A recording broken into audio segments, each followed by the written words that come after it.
Hey there, Stampers, and welcome to a product profile. Today I'm going to talk about watercolor paper.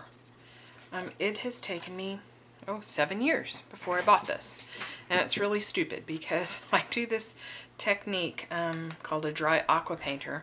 So this is sort of a 2-for-1. I'm going to show you my dry aqua painter, but I'm going to tell you why this paper is fabulous for getting rich color.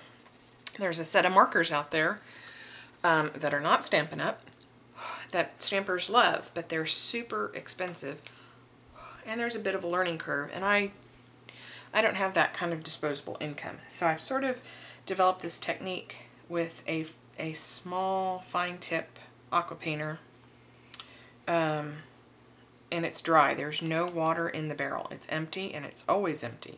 And I use a little medicine cup and a palette.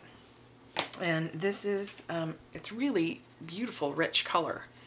And I'm going to show you how I do this. So this is what we're going to spotlight. I set a timer because it does take me a long time to do this. So I'm going to have to move along and show you the technique and why I love the watercolor paper. This is Greeting Card Kids, and since school's going to be starting soon, I'm going to show you how to do this.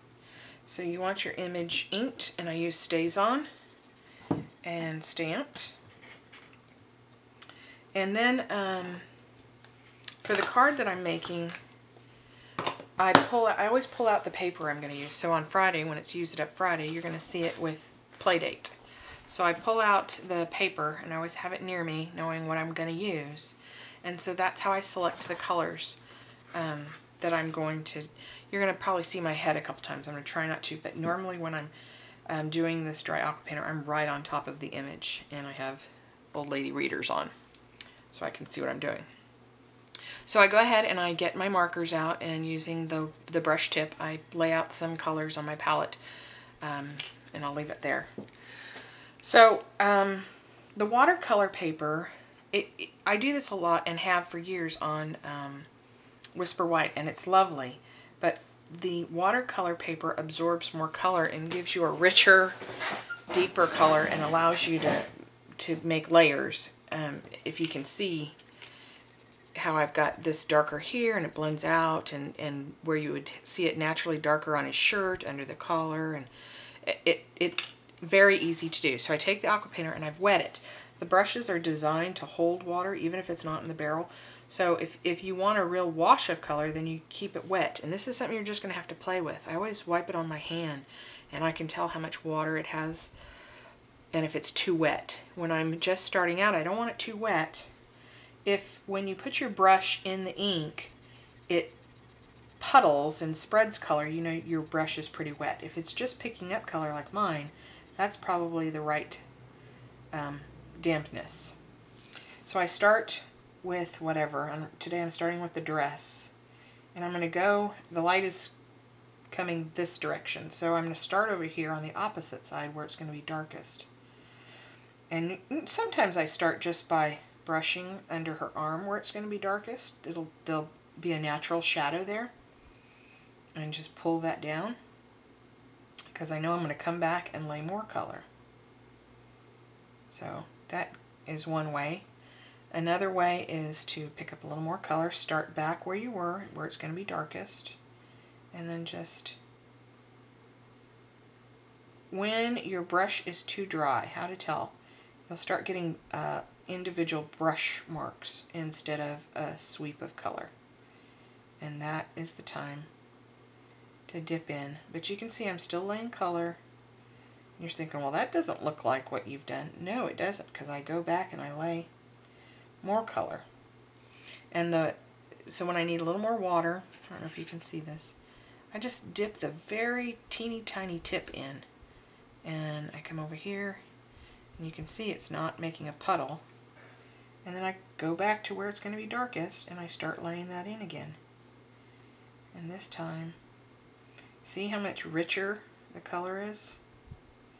I'm going to come down a little bit further, but as I go across, it lightens, which is what you kind of want. And then I'm going to come back down here. And the watercolor paper allows you to layer it, blend, and doesn't leave that line of color. And so I might come back in without wetting it and just get this bit down here. If your brush is too wet, it's gonna you know, spew the color.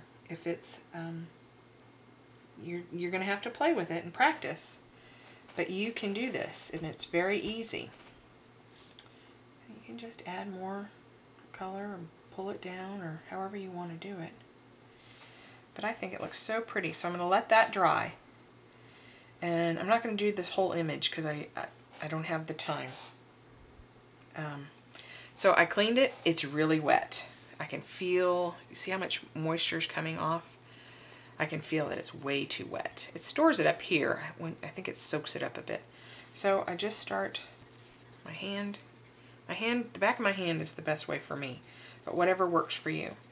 So I know I have a little early espresso in, so I'm going to load the brush. I roll it in there and pick it up. Again, starting where it's going to be darkest, and pull down.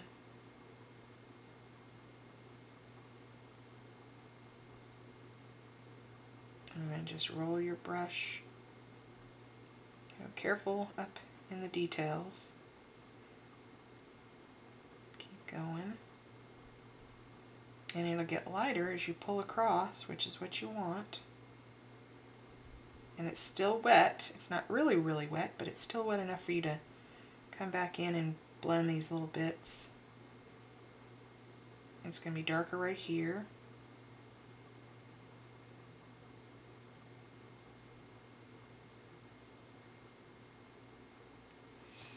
And so that's the first layer there. I'm going to go back and pick up more color. And like I said, it's the watercolor paper. This is not going to pill on you or anything else. So I'm coming back and laying some color down. Right under the fold of his shirt. It's going to be a little bit darker where the suspender meets this little fold here. Darker right here in the fold of his leg. And come back over here with these lines.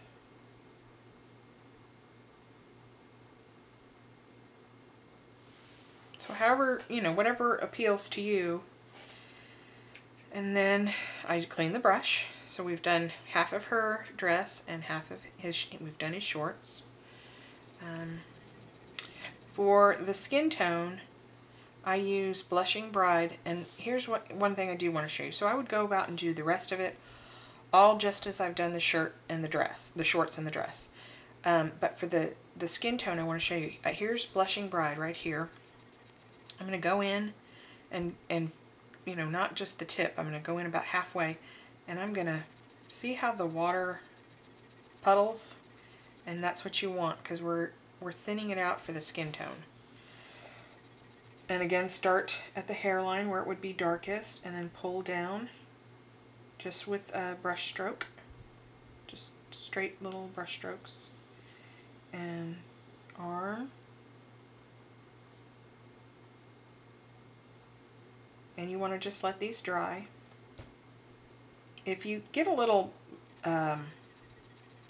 wherever you stop, if there's like a little circle of water, just blot it. You can use a paper towel, a tissue. I use my finger often. It doesn't matter. It's not super wet, but if you leave that, it will show a darker bit.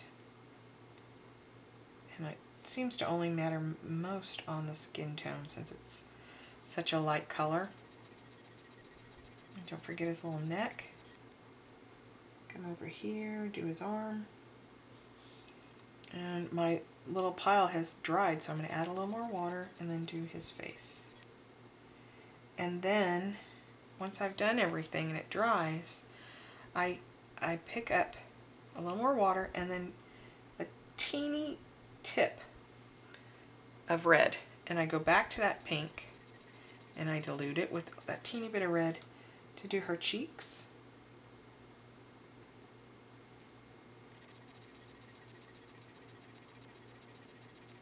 You don't want a big blush. She should be a little more than he. And just a tint like so. You can see if you work at it and you lay down your color how beautiful it does. And I hope this has been helpful, and I hope you'll try it. The watercolor paper is lovely, and I mean, so beautiful. Look how lovely and rich those colors are, and they're really true and match the papers perfectly. They hold their color. They're saturated. So look for this on Use It Up Friday. I'm going to make a card using this, and I hope it's been helpful. And we'll see you next time. Bye!